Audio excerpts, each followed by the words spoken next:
All right, guys. So, a wedding toast.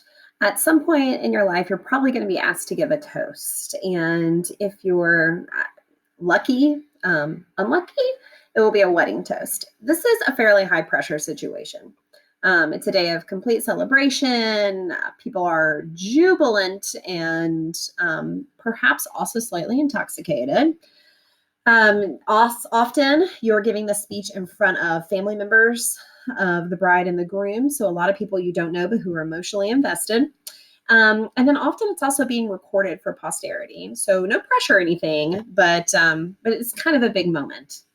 You've been chosen because the bride or groom or both want to honor you. So just remember that. They chose you because of you.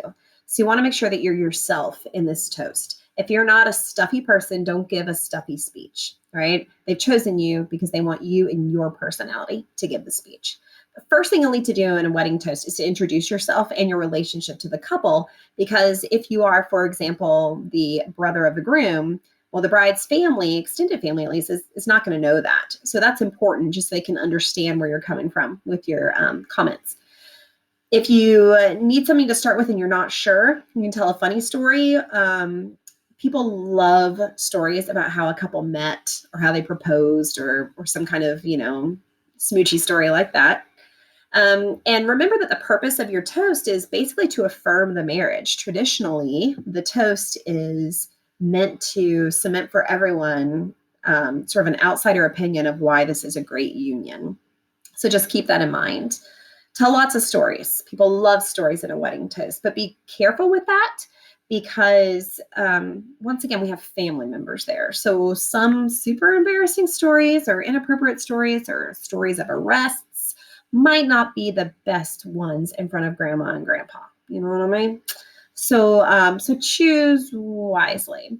You'll often know one of the people, one part of the couple better than the other, and that's okay to focus a lot on that person.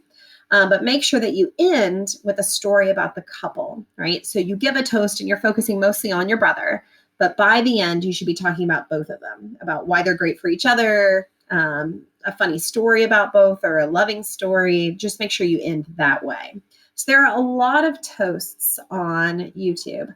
There are three that I really, really love. And I'm going to put the links to those and the links to all the videos on Moodle or in a document so that you can find them.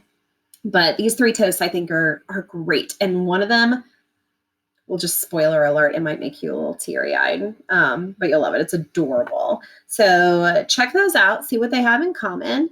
And yeah, and come back when you're done.